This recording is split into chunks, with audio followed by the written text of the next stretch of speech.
नमस्कार. मी डॉक्टर वैशाली राणे. तुमचे पती रोज मागणी करतात की तुम्हालाच स्वतःला इच्छा होते, पण हा विचार काढायला लाज वाटते? की मनात प्रश्न असतो, रोज शारीरिक संबंध ठेवले तर शरीराला फायदा होतो की नुकसान? आज हे सगळं अगदी स्पष्ट सांगते. कारण या विषयाबद्दल अनेक गैरसमज आहेत. काही लोकांना वाटतं रोज संबंध ठेवले म्हणजे आरोग्य उत्तम राहते, तर काहींना वाटतं त्यामुळे शरीर कमकुवत होतं. पण खरं काय आहे? बघा, सर्वप्रथम एक गोष्ट समजून घ्या. शारीरिक संबंध किती वेळा ठेवावेत याचा कोणताही ठरलेला नियम नाही. प्रत्येक व्यक्तीचं शरीर वेगळं असतं, गरजा वेगळ्या असतात आणि नातेसंबंधही वेगळे असतात. म्हणून आज आपण फायदे आणि संभाव्य तोटे दोन्ही पाहणार आहोत. पहिला मुद्दा, मन अधिक आनंदी राहू शकतं. जेव्हा दोन व्यक्ती प्रेमाने आणि इच्छेने जवळ येतात, तेव्हा मनाला समाधान मिळतं, ताण कमी होऊ शकतो, चिडचिड कमी होऊ शकते आणि नात्यातील भावनिक जवळीक वाढू शकते. अनेक स्त्रिया मला सांगतात की जोडीदाराशी चांगला संवाद आणि प्रेमळ जवळीक असल्यावर त्यांना मानसिकदृष्ट्या अधिक सुरक्षित वाटतं. समजलं का? फक्त शरीराचा नाही, तर मनाचाही यात मोठा सहभाग असतो. दुसरा मुद्दा, झोप सुधारू शकते. काही लोकांना शारीरिक संबंधांनंतर शरीर हलकं आणि शांत वाटतं. त्यामुळे झोप लवकर लागते आणि झोपेची गुणवत्ता सुधारू शकते. आता सांगते, चांगली झोप म्हणजे चांगल्या आरोग्याचा पाया आहे. त्यामुळे अप्रत्यक्षपणे संपूर्ण शरीरालाही फायदा होऊ शकतो. तिसरा मुद्दा, शरीर सक्रिय राहण्यास मदत होते. शारीरिक संबंधांदरम्यान शरीराची हालचाल होते. काही स्नायू काम करतात आणि हृदयाची गती वाढते.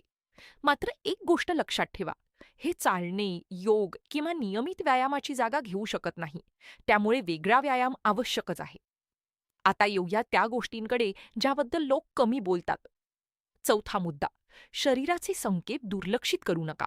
जर रोज संबंध ठेवताना शरीर थकल्यासारखं वाटत असेल, कमरेत दुखत असेल, अंगदुखी होत असेल किंवा सतत अशक्तपणा जाणवत असेल, तर शरीर तुम्हाला काहीतरी सांगत असतं. काही महिलांना गुप्तांगाजवळ जळजळ होणे, दुखणे किंवा कोरडेपणा जाणवू शकतो.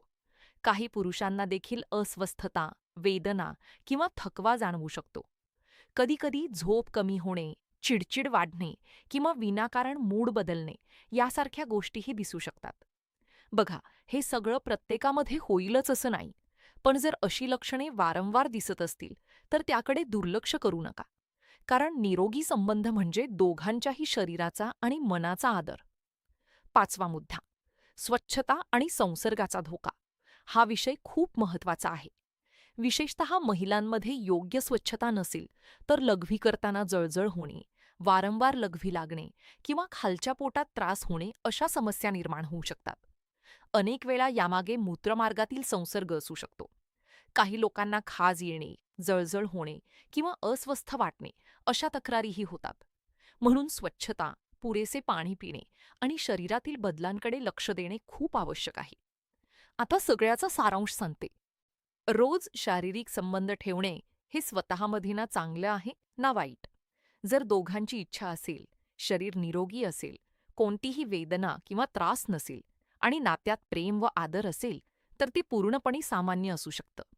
पण जर तुम्ही फक्त जोडीदाराला नाराज होऊ नये म्हणून स्वतःच्या इच्छेविरुद्ध हे करत असाल किंवा शरीर वारंवार थकवा, वेदना, जळजळ किंवा अस्वस्थतेचे संकेत देत असेल, तर थोडं थांबून त्याकडे लक्ष देणं गरजेचं आहे. लक्षात ठेवा, आनंदी नात्याचं मोजमाप संबंध किती वेळा ठेवले यावर होत नाही. ते दोघांच्या समाधानावर, विश्वासावर आणि एकमेकांच्या भावना समजून घेण्यावर अवलंबून असतं. अशाच महत्त्वाच्या आरोग्य विषयांसाठी वाहिनीची सदस्यता घ्या आणि घंटीचे चिन्ह दाबा.